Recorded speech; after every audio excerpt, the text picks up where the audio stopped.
Trump gets reelected, what? Cities burn. Times to be organized and orchestrated chaos.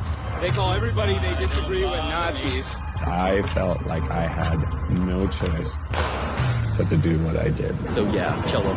Kill the Nazis. Long live the socialist revolution.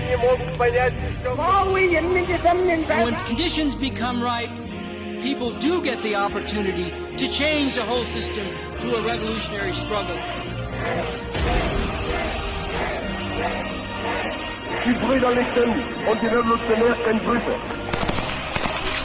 International Revolutionary People's Guerrilla Forces work to defend social revolutions around the world. We gotta fight it out. We're gonna remake this country in the street.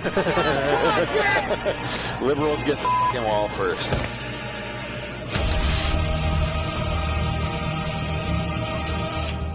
Someday, we gotta knock those motherfuckers who control this thing right on their ass.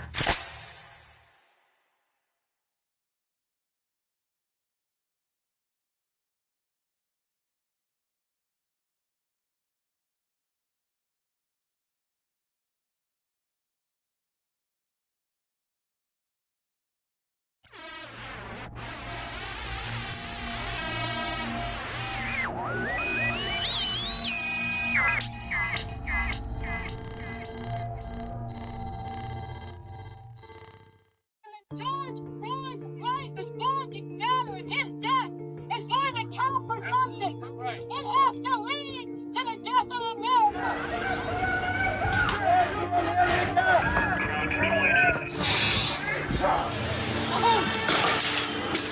Organization Refuse Fascism, refusefascism.org, has put forward a call and a plan and is actively building for that mass mobilization. Police killed a man allegedly trying to burn down a detention center. Seattle Anti-Fascist Action is hailing that Antifa disciple as a martyr.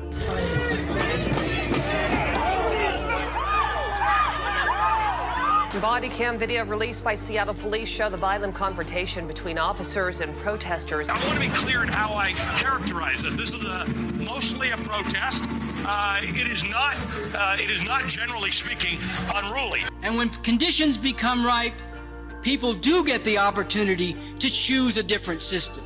That is to change the whole system through a revolutionary struggle and a revolutionary transformation. While they do this under the cover of anti-fascism, the reality is that Antifa defines the entire American political system, regardless of party affiliation, as fascism. Some protesters at some building in Portland, Oregon. You disavow the violence from Antifa?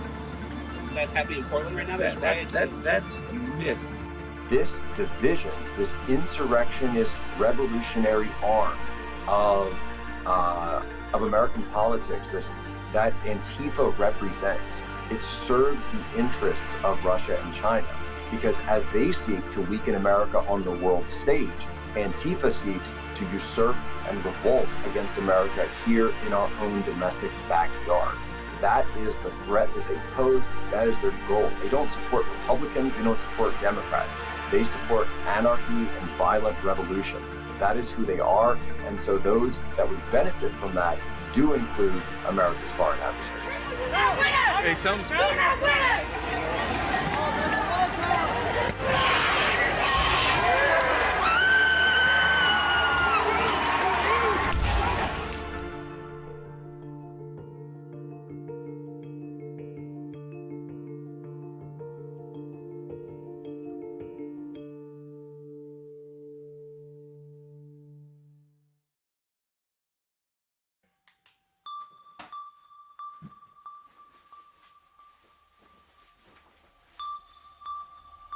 We all go through our everyday lives through a set of routines.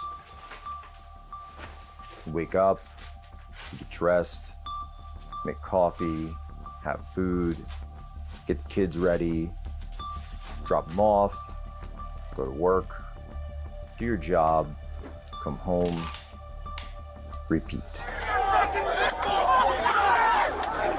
And throughout the course of our days, we're faced with a series of day-to-day problems.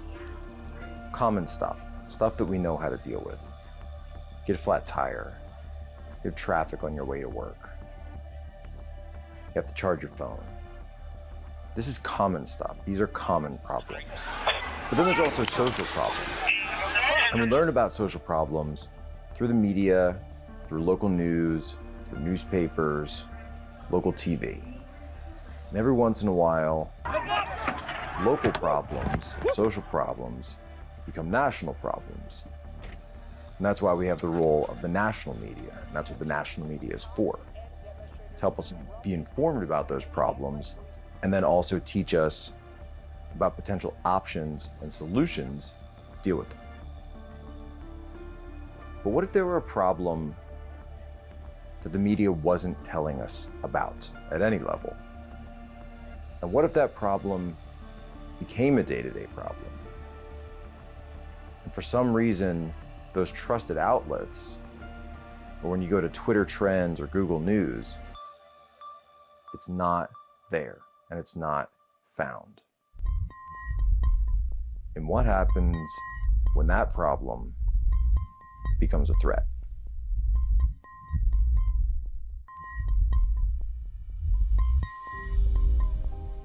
Not only a threat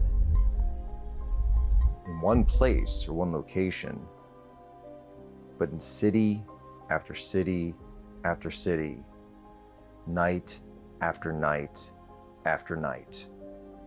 And you can see the videos and you can find out what's happening. But when you go to those trusted sources, when you go to those leaders, they try to downplay it. They say it's just an idea. They say it's nothing to be worried about. They tell you to look over here. When something like that does happen, it's time to sit down and have a serious conversation about what is going on. So one of the reasons I wanted to do a project like this was because there's so many people out there who have an idea of an Antifa, right? They've seen the people dressed in black. They might know what a black bloc is. They watch the videos on social media. They wake up every morning. They see the videos out there. They say, oh, this is Antifa. Look, there they are again. Look, this is Antifa. See the guys, they've got the A and the shields, you know, the riot shields and everything. There they are.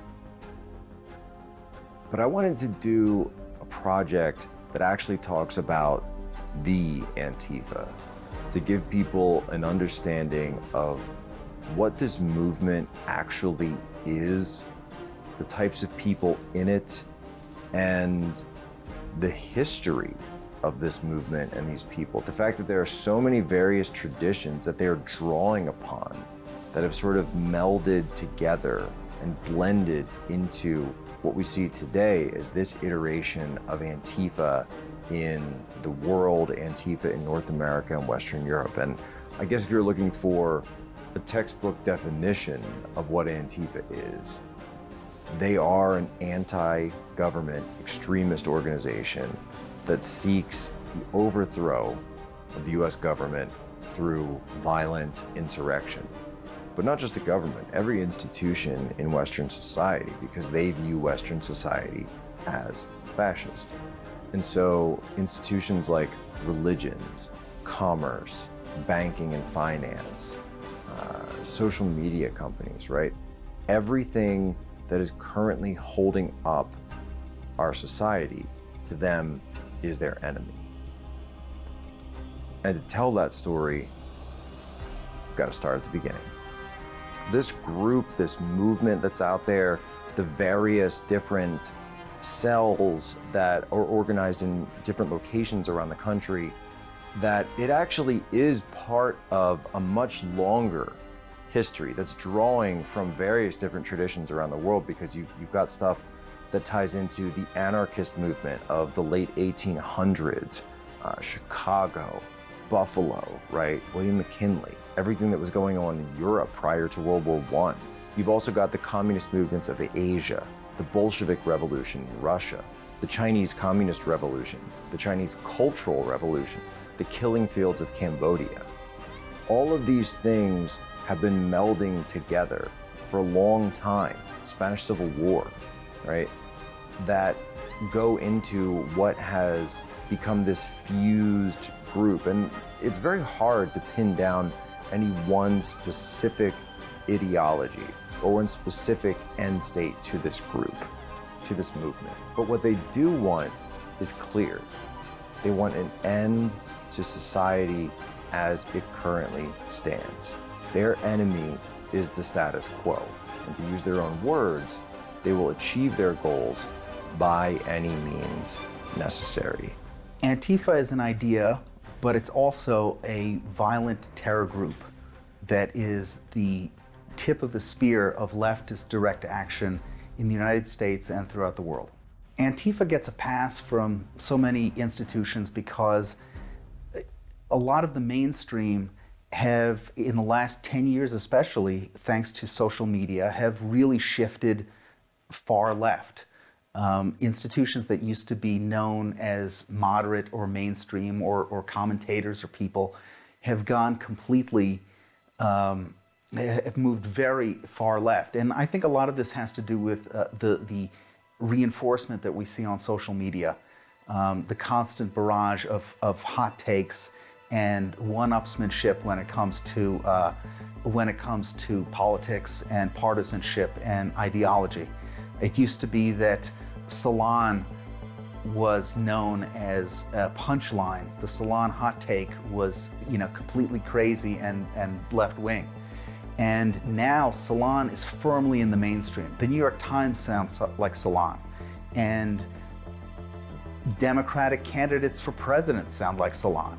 So, of course, the media and politicians are giving Antifa a pass because they don't really see the radicalism, or they don't want to see it.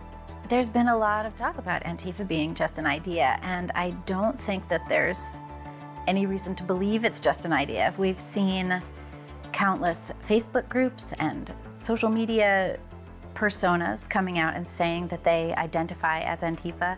I think what makes people think it's an idea is this idea of self-identifying as Antifa. The way that movements work now is not that you need to attend meetings, you don't need to get a card, you don't need to go to a secret church basement and have a passcode. You just need to say that you're part of it and track it yourself.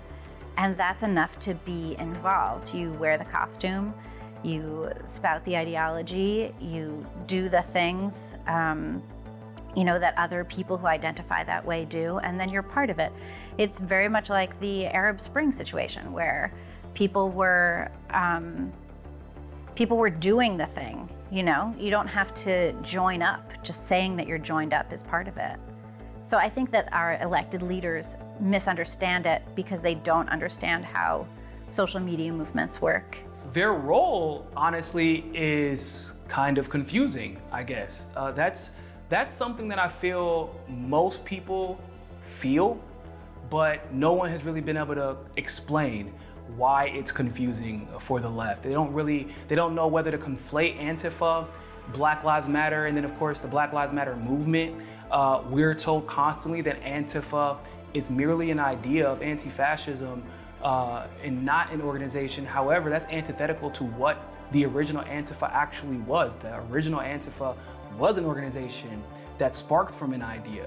And so I feel like when they say that it's not an organization, as if that's something to just celebrate, I feel like that's disingenuous, and it also just makes me question the motives of those who do uplift Antifa. Because as a historian of leftist activism movements from the 50s and the 60s and the 70s, one thing that I do know is that if they were genuinely on the side of the BLM activists that they sometimes protest beside, and other leftists, then they would be being vehemently attacked by all sides of the mainstream media.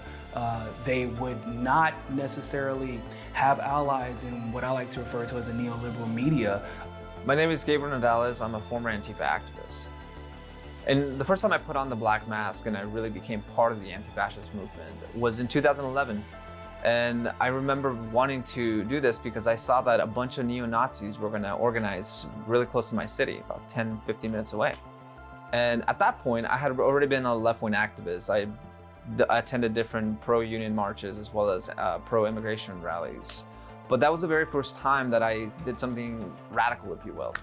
At that point, I remember meeting a lot of different activists who were also wearing the black mask, being part of the Black Bloc. And that's kind of how I got introduced to the anti-fascist movement. They invited me to other events all throughout Southern California, including the anarchist book fairs in Los Angeles and Orange County. And at some point, I have no idea how I started doing this, but I was breaking windows like I did once for, I broke a McDonald's windows. Another thing that I did, I went to the home of a CEO and we were shouting threats outside his house simply because we wanted to, quote unquote, hold him accountable for his crimes against nature. And to be honest, I don't even know exactly what he did. I just know that somehow he was culpable. When you look back at the history of Antifa, where it comes from, which countries have had Antifa there, it's very clear that it always started in the way it seems to be starting here in the United States. They start with some vandalism, common vandalism. Then they move on to bigger targets, things like local government buildings. Then, you get the federal courthouses. Maybe they're looting at first, smashing some private businesses up, a few punch-ups on the street with opposing groups. But when Antifa really gets going, you look at the Red Army brigades in Italy as an example, you look at the Red Army faction, the Baader-Meinhof gang in Germany, and they get very brazen very quickly, especially if it's not addressed. You've seen the kidnapping and murder of politicians that oppose Antifa. You've seen them bombing the US Army base in Frankfurt. The Red Army brigades in Italy went very quickly from being just a kind of low-level gang to being a domestic terror organization that wreaked havoc, not just upon the lives of ordinary people, the lives of police officers. Think about where we've seen that before. But also on the lives of ordinary people. You're starting to see it here in the United States as well, with Antifa and their brigades targeting ordinary people who are standing up for their businesses, ordinary people who are standing up for their neighborhoods. People are being murdered here in the United States for standing up to Antifa. So I think it's very important that we look at the history of this organization. There is an ideology called anti-fascism. Now, this is a blend of anti-government extremism, of both anarchism and communism.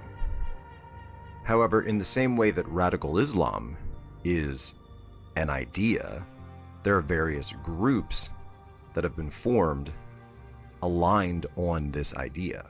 ISIS, Hamas, Hezbollah, Al-Qaeda, many different types and many different shades of ideology there. And it's the same way with anti-fascism and anarchists. Some anarchists are pure anti-government, but they're not communist. Some anarchists do want to institute communism, but all of those fall under the banner of anti-fascism.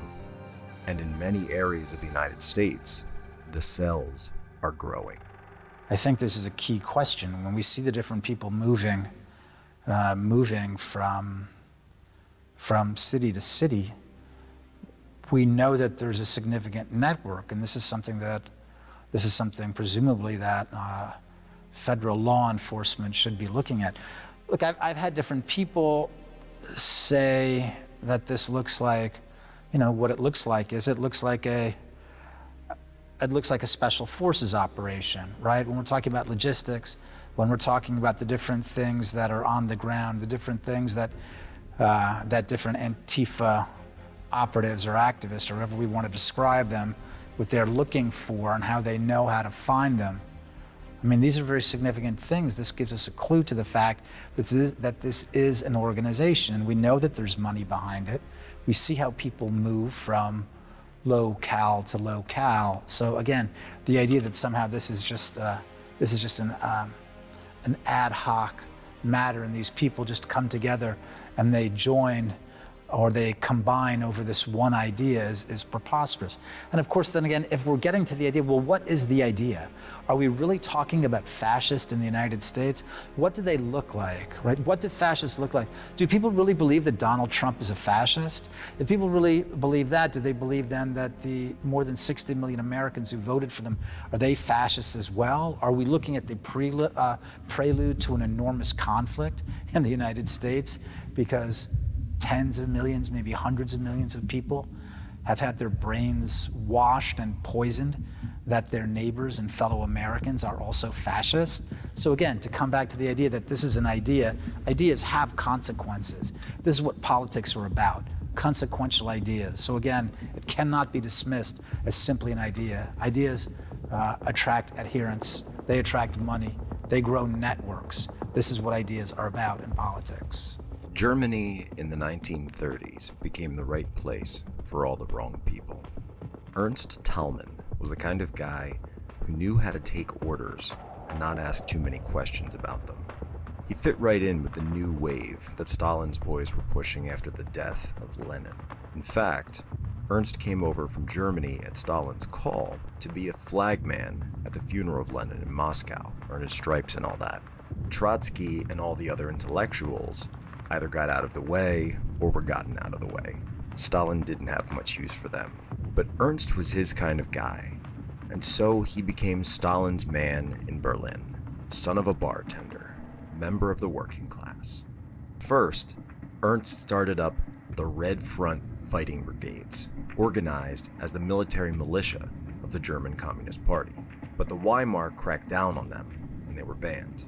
Another anti-Weimar Workers' Party started up too. They called themselves the National Socialists. Moscow told Ernst that they weren't the real enemy, the Republic was. So Ernst fought the Republic, called them social fascists. Sometimes they even worked with Adolf's followers, called the Brown Shirts. Moscow wanted Ernst to get his militia back, so in 1932, he started up a new one, called Anti-Fascist Action. But it didn't last long. Adolf took over, and Ernst's comrades sold him out. He ended up in prison. His wife wrote to Stalin to get him out. After all, Ernst was just following orders. But Stalin never wrote back. And in the end, Ernst wound up shot in the head by the SS. And that was the end of the founder of Antifa. That's what he got for following all those orders. We live in a civilization, and civilization is remarkably fragile. And we're just destroying it on purpose because we think it's not good enough. But the fact that we can be aware that it's not good enough, the fact that we can recognize how much better we can be is not a reason to destroy what we have.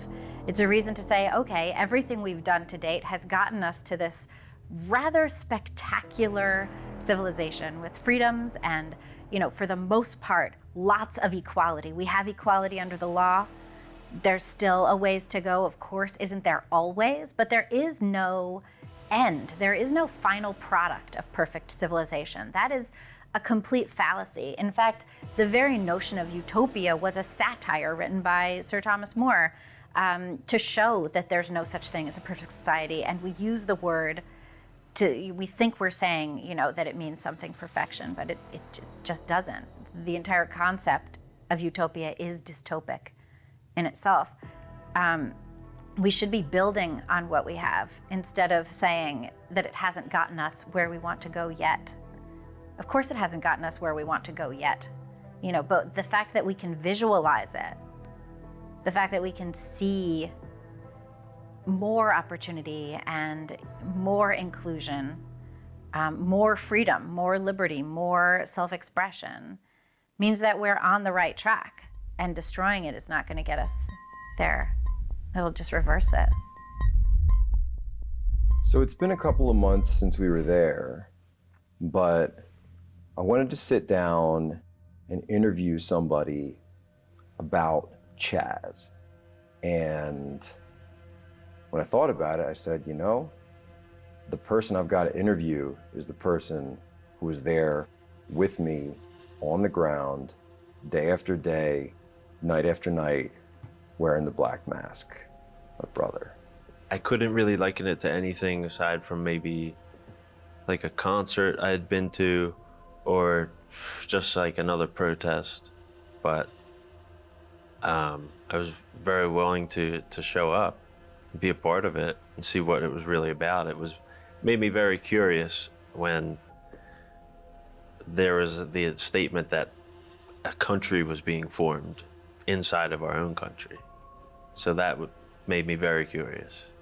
And to see that it was growing and no one was taking action to slow it down or just outright stop it.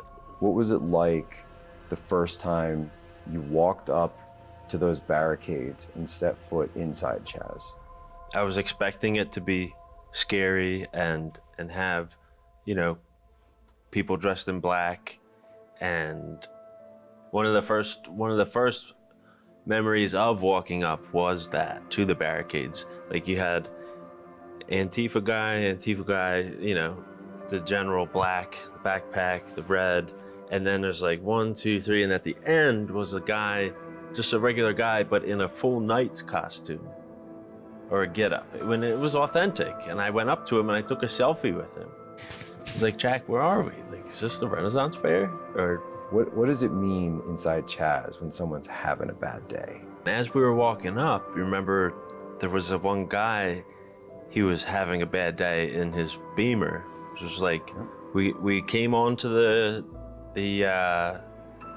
perimeter, and yeah, this guy was just, you know, you had CHAZ and you had like free food, free drinks, people doing sidewalk chalk, and then this guy without his shirt on just punching his windshield out. It's a new country, you know, he probably thought he could do whatever he wanted, I don't know.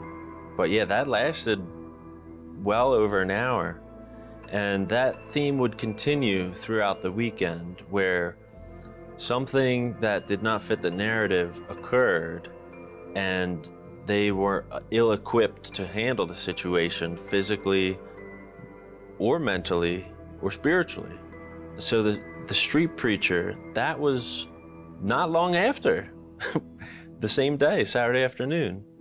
And we would find out later that he was actually a street preacher. It wasn't some type of LARPer. He and 2 other individuals were there carrying on missionary work. You know, he was attempting to go down the main street to one of the stages and get on the stage to preach the gospel. He wasn't intoxicated. He wasn't being violent. He didn't have any weapons. How were they treating him? Terribly, dragging him across the street. And that was, that blew up on the internet like shortly after. He was taking a stand, really. He was like, people need to hear what I have to say. Why won't you let me go on the stage and say what I want to say? That's where he was coming from. But they said, no, you're not allowed on the stage. They were on his neck at one point and like smothering him with his own backpack, pinned up against the fence. Multiple guys. He had a Bluetooth speaker that he wanted to preach from, and he was just curled up in a fetal position with his speaker. And even still, completely, like, basically silent, but they still held him against the fence. You were filming it, and I was standing by, and people would walk by and be like, hey, what's going on here? And I would tell them, but if it was CHAZ security, they would say, oh, nothing, you know, this guy's just having a bad time, like, you know, it's nothing, you know, you don't really need to record that, like, you know, we got it under control. You got to give credit to the preacher himself, because he kept up his fight for over an hour, and he kept going up the hill, and they kept following him, and even his buddies were like, dude, let's get out of here, we got to go, and he said no. Thank God he wasn't injured. I was expecting that, honestly. I mean, in broad daylight, because I'm still getting acclimated to the situation. Like, it's a new country. I was very much interested with like violence and how that was, you know, treated. A few days later, people got shot, and then only then were actual ambulances called in. So what did it mean then that all of CHAZ started with the East Precinct police standing down, be given that stand down order. They flee the area for about a month. And then CHAZ builds their own emergency response force and police force because it wasn't a utopia, because problems kept happening. So you don't have police force there, and you do have these social workers or these medical students, graduate students pretending to be medics, but they don't do anything. They don't take action. We dressed like them, we acted like them, we made sure they wouldn't be able to tell who we were, and we blended in. We stayed there for the days, we stayed there for the nights. We saw what they wanted us to see and what they didn't want us to see. Less than a week after I left Seattle, the shootings began. All in all, there were 5 shootings in CHAZ on 4 separate evenings. These shootings left 4 black teenagers dead and 3 others wounded. In the final shooting, anarchist militias that have been running the barricades opened fire, it's reported, on 2 black teenagers driving an SUV, killing one of them. Warlord CHAZ, who had been handing out guns inside the area, was nowhere to be found after all this. He disappeared, and Mayor Jenny Durkin promptly blamed the entire situation on someone else. So to really think about Antifa, a lot of people say that there's no organization, but that's not true. There's actually 3 levels of organizing. There's a lot of people at the bottom who cycle out, kind of like me. We were there for about a year, and then we kind of just move on thinking either, well, I became a conservative activist, but some people, they just kind of go on their lives, and then it's something that they look back on. Those who stay longer, I would put them in regional organizing. Regional organizers are people who are typically leaders of their own collectives. And now these collectives typically don't have the name Antifa, but they're groups like the Redneck Revolt, or even certain chapters of the Black Lives Matter. Those are more regional people that have been in the anti-fascist movement for several years. Now, once you stay in the movement for so long that you became nationally recognized, those are people like Mark Bray, who wrote the book Antifa, the Anti-Fascist Handbook. The only reason he was able to write such a book is because he spent several years in the movement until he became well-known all throughout the regional movements, and he was able to interview different Antifa activists all throughout. But at the same time, this is an informal way of organizing, because any one of these people could lose the respect or the trust of everybody and then be shunned from the community as a whole. Let's take a step back and realize that a lot of liberal pundits were literally saying we have a fascist who's being elected here, right? Now, the question I would ask is do we think that Trump is a fascist or fascistic or authoritarian figure or not? Let's just say, assume for the sake of argument that we think he is. What does that mean our politics should look like, right? Does it mean that we should go about business as usual, hold signs, make little memes, or does it mean that we should grind the country to a halt and say, this racist person running our country is a huge threat, that people will lose their lives by being deported, by being deprived of health care, by being incarcerated, by being killed by police, and make it so that we will not accept business as usual. That was the stated rationale for the organizers of that march, which was essentially, to the degree that they could, business as usual will not proceed. If we bring a fascist or an authoritarian or fill-in-the-blank racist, awful human being to run this country in a way that will necessarily cost lives, maybe breaking shit is a way to make that clear.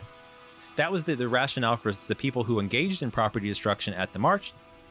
Whether or not people find that to be a convincing rationale all has to do with your assessment of the situation and your politics.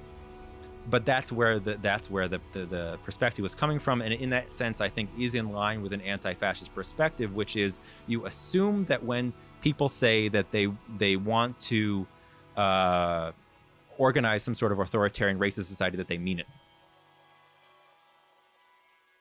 A lot of my experience comes from reporting in the Middle East. I lived in Lebanon for several years, where Hezbollah is the only existing armed militia inside of Lebanon, and Hezbollah is a front for Iranian interest on the Eastern Mediterranean. Actually, now with the Syrian war and other things, it represents Iranian interest around the region, and that is actually how I see Antifa. It's a frontline militia that represents and fights for different. I'm not sure if I would say simply Democratic Party causes. The way that I've come to think of it, I've come to think of it much more in terms of a uniparty. There are shared interests, and if we put together the timeline of what's happened in the United States since the descent or advent, however you want to describe it, of the coronavirus, if we put the coronavirus together with the activities of Antifa, the razing and looting of American cities, I mean, I think that's rather significant, and that is how it's supposed to be looked at. I mean, if you look at the price that neighborhoods, that small businesses have paid, and you look at the different people who have profited, and I hope this isn't taking it too far away from where you want to go, but I've come to think of these people. I mean, the different bodies and institutions and people who have profited most from the ravages of the coronavirus, and again, the razing and looting of American cities, both the Chinese Communist Party, and what I call in the United States the China class, which is the corporate, political, and cultural elite whose center of gravity is its relationship with the Chinese Communist Party. So I see it much more like that than strictly in terms of Democratic Party interests. I see it as a much larger and much more dangerous thing. And again, this is why I believe that why Antifa has become, unfortunately, but indeed more relevant than it has been in the last several years. I mean, I think that people perceive there is a real fight going on and there's a threat to their interest. And this is one of the things that makes Antifa so significant for them, and why they, I think probably existential is probably a pretty good way to put it, insofar as their interest, again, their center of gravity is tied to their relationship with the Chinese Communist Party. The main goal of Chairman Mao's Cultural Revolution in the late 60s was to destroy every vestige of one of humanity's oldest cultures, and to a remarkable degree, it succeeded. In America, the social justice revolution shares some features of the Chinese Cultural Revolution. The goal of the revolutionaries was insurrection, overthrow of the republic, and from within replacing it with a new order. In many cases, their tactics and concepts are similar, tearing down traditional culture, going after dissidents, priests, the religious, capitalists, finance centers, anyone who stands in their way. Struggle sessions, rumor mongering, going after people for making comments that were seen as anti-revolutionary. These were all part and parcel of the Chinese Cultural Revolution. The main group mobilized by Mao to carry out these acts was called the Red Guards. Hong Weibing. The Red Guards were an organization of Chinese youth that Chairman Mao set up directly to be his loyal soldiers in the streets. He didn't trust the police and the military to do exactly what he wanted, so he bypassed them. Chairman Mao broadcast their extremist manifestos on national radio and had it printed in the official communist propaganda newspapers, such as People's Daily, using the slogans, "Bombard the headquarters," "It is right to rebel," and "Great chaos under heaven." The Holocaust Memorial Museum estimates the death toll of the Cultural Revolution as between 5 and 10 million people. During that time, communist revolutionaries shut down nearly every school and institution of higher learning in the country so that the only education could come from the revolution. Killings became the norm. Some people took their own way out, and suicides skyrocketed. In the end, after millions had been killed, and millions more had been subject to the struggle sessions, the only way to stop the militant millions of youth was for Mao to use the military to come in and quell the Red Guards. Caught up in the fervor of fighting a supposed evil, citizens killed their fellow citizens in peacetime and committed acts of ritualistic, ideological murder in the name of revolution. A lot of the people who I met who once were part of the Black Bloc, they were really looking for something to believe in. I mean, they really despised fascism, of course, but then they make it seem like everything that they don't like is fascism. And they really see themselves as heroes, as some sort of vigilante justice. They actually believe that beating up people and breaking windows is somehow going to quash fascism. And at the end of the day, the reason so many people join is because they want to see themselves as like a revolutionary who is part of something greater than they are. They know that, or they believe that just reading a book and try to act within the political process, that is not going to be enough for them. They want instant gratification, and they believe that what they're doing is righteous, when in the end of the day, they're only attacking innocent people. And that's what this mentality is all about. Antifa is not about talking to people or trying to look for a better solution or trying to find, build a better society. It is always about intimidation and violence against those who you do not like. I think the other important thing to remember is that the Democrat Party and really the left in general has always, from its very beginnings in this country and anywhere abroad, has had the capability of violent direct action in its doctrinal toolkit. They can always call on people to get violent, or to cause public disturbance, or they really understand what it means to show force. And force means people on the streets, force means people breaking property and doing just sort of a little bit of damage in a city. Sometimes people get crazy and they will murder, but really what these groups want to do is they want to create a level of violence that's sort of just in that sweet spot where causing overreaction is what they want to try to do on the part of police or on the part of the authorities, or let's say, what they consider to be the forces of fascism, being, the Portland Police Department, for example. So they don't want the heat to come down too hard on them. But then they also want to be able to go far enough to demoralize. And that's what they're trying to do. They're trying to create a space and create an atmosphere where their political and ideological opponents are afraid to do anything. They're afraid to express themselves on the street. What they're creating is an environment where their ideology is really the only one that's allowed. And they've successfully been able to create this space in a lot of blue cities.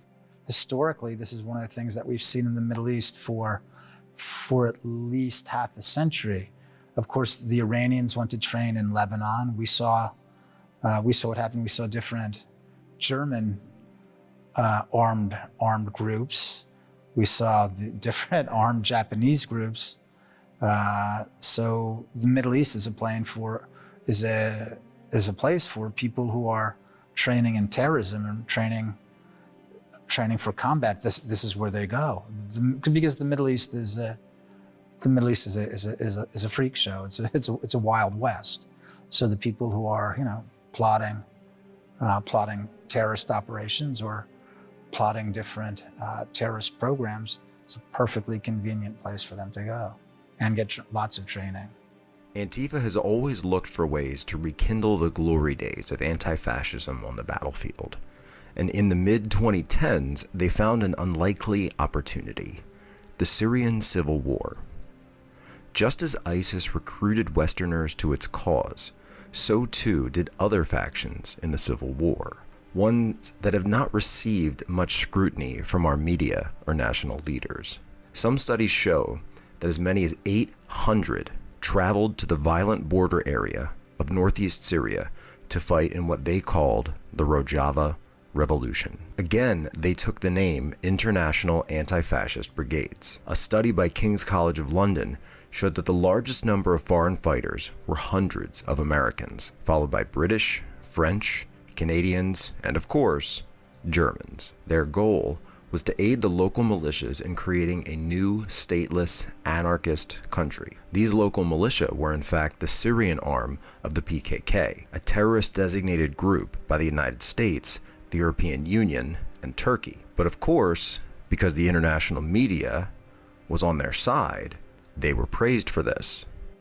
This is our Stalingrad. The revolution must be defended. Therefore, we announce the creation of the International Revolutionary People's Guerrilla Forces to defend the revolution in Rojava.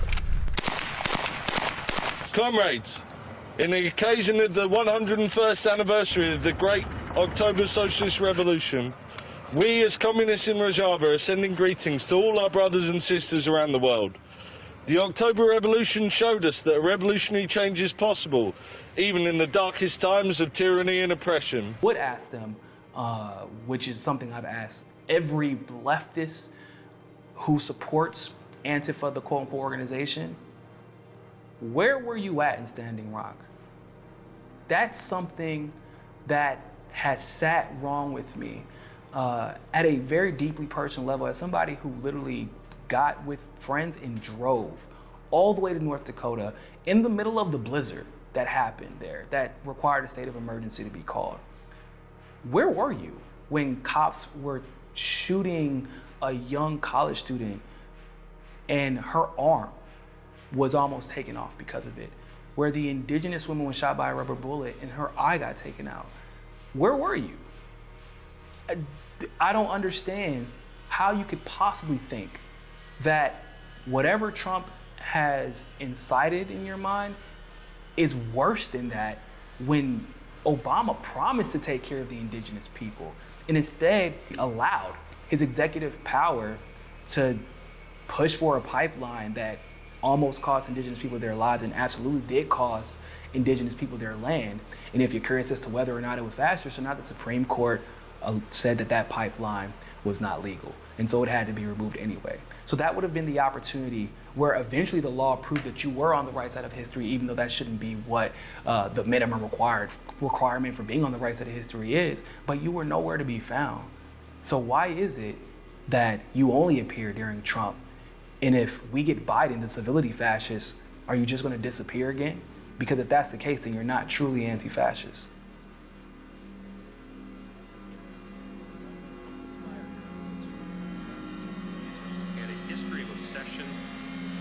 Ideations to include mass shootings and had expressed a desire to commit a mass shooting. The FBI now investigating evidence they say shows Connor Betts was exploring violent ideologies. ABC News has also learned of a now deleted Twitter account believed to be linked to Betts, describing himself as an anime fan, a metalhead, and a leftist. We're learning disturbing new details about the madman who carried out the massacre in Dayton. Shooter down. 24-year-old Connor Betts fantasized about killing people as far back as high school. We found eerie photos on his MySpace page showing his face covered in a bandana. In another, he's wearing a gas mask. He posted these bizarre writings: bloody massacre, absolute carnage, and all must be annihilated. He also tweeted, "I am going to hell and I'm not coming back." Among the 9 he shot to death, his own 22-year-old sister, Megan. You know, another like viral clip that came up on Twitter, and it was in Seattle. And it was a group of young girls, and they were walking into a residential street late at night. Maybe 20 of them. You can't really see it, how many there are, but they have a megaphone, and they're chanting together, you know, the call and response. We're fighting for you, we're fighting for you, we're fighting for you. And they're calling up to these homes, and then one of them yells, "Michaela, we see you, come march with us, come march with us." And that's part of this ethos of dragging people out into the street to be part of your movement so that you can help them. Is such a perverse way to look at social action. Shaming people for not joining in your march, you know, burning down their stuff because they're not joining you, or because, you know, you want them to be doing something else. You don't respect their freedom. You just want to do what you want to do. It's really very poisonous. It's Marxist, which I think that we have heard. I think the word has been heard so many times over the summer that this is a Marxist movement. Antifa is definitely a Marxist movement, and it has its roots in, they say that they're anti-fascist, but there's a very thin line between being opposed to overarching government reach into your personal life and wanting to be that reach yourself. And that's sort of where we've landed with this, And there's so little things that you can join and be a part of, especially this summer. The one thing that our government has permitted us to do is to protest and burn the city down. I can't even count how many times this summer I said, the only thing we're allowed to do in New York City is burn it down. People have criticized me for saying that because they're saying, oh, you just don't want to wear a mask. We have to stay inside to save people and all of this. And it just doesn't make any sense that the way to access and maintain freedom is by giving away all of our rights just one by one and pretending that we're not doing it. I want to show you what's going on right now while I tell you what we've just learned about this suspect. The Pierce County Medical Examiner has identified him as 69-year-old Willem Van Spronsen of Vashon Island. He has a criminal history that included assault on a police officer and violating a no-contact order for domestic violence. This evening, officers are serving warrants at his home on Vashon Island to collect evidence in this case. Now, there was a protest event outside here last night, and another was supposed to happen this afternoon. A few people who gathered out here believe he may have been at last night's event, but they're not sure why he would have come back here early this morning with a weapon. By the time officers arrived, police say Willem Van Spronsen had already burned one car to the ground and was trying to ignite a large propane tank next to the building. Police say he was also holding a rifle when he threw those devices. A car you see there caught fire, but not the building. Police then got in a shootout with Van Spronsen. That's when he was shot and killed. We were pretty friendly as neighbors, but, it's Vashon. Everybody kind of keeps himself a little bit, but we did talk. For me, he was a kind of a gentle soul, very thoughtful, creative, very soft-spoken, but he was a deep thinker. It all happened as a car rally in support of President Trump was wrapping up. More insight into the shooting at a downtown Portland protest last weekend. The suspect, Michael Reinell, was shot and killed by police last night when they went to arrest him. We want to warn you, some of this video is graphic. The affidavit includes this surveillance photo, which shows Reinell inside a parking garage earlier Saturday night as the victim, Jay Danielson, walks by. Reinell can then be seen following them. Look as we slow the clip down and zoom in. The U.S. Attorney General's office released a statement Friday saying local authorities had an arrest warrant for the suspect who had fled. Confident that my friend and I'm sure I would have been killed because I wasn't going to stand there and let something happen. To be clear, he hasn't been arrested or charged. We didn't go looking for him, and we have no information where he is now. Yeah, you see him? They doing CPR on him. They lit his ass up. Not a lot of people seem to realize that the German Red Army faction, the Baader-Meinhof gang, was still in operation until 1998, just over 20 years ago. That's an incredibly recent thing. What do you think has happened in that time? Do you think that they've just gone away? Do you think that these people have just sort of returned to normal day-to-day life? That we know from the 1960s in the US hasn't happened. You still have the same hard left agitators and activists all over the country. And it didn't happen in Europe either. The thing that people really need to pay very close attention to with Antifa is that it's certainly not just an idea, as some on the left would have us believe, but also how much work actually takes place on a transatlantic basis.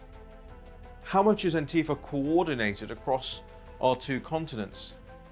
And who are the groups, the politicians, the NGOs, the non-governmental organizations, the think tanks, the charities that help Antifa grow. There are a lot of them. There are a lot of these charities, these non-governmental organizations, what we call quangos, quasi-non-governmental groups. They get taxpayer stipends, taxpayer funding, and they actually assist and abet violent left-wing extremists like Antifa to achieve their end goals. There are several college administrators that provide ideological cover for Antifa. And we can even call it Antifa Light, because they're doing the exact same thing. They'll say, oh, this conservative student is promoting racist views or fascist views, when he's just talking about economics, or he's just talking about, I don't know, the environment, whatever it may be. So long as it's conservatives, so many college professors see it as their duty to shut down that type of speech. They have forgotten that they go to a university to teach students how to think, not what to think. They see themselves as activists first and educators second. And in the end of the day, that's exactly what Antifa is doing on the streets. They're actually trying to shut down people who they disagree with, instead of trying to understand the other side. There's another problem here too, which is the news consumers, media consumers. Why aren't they enraged? Why don't they demand more? Why does it appear that they're actually part of this thing?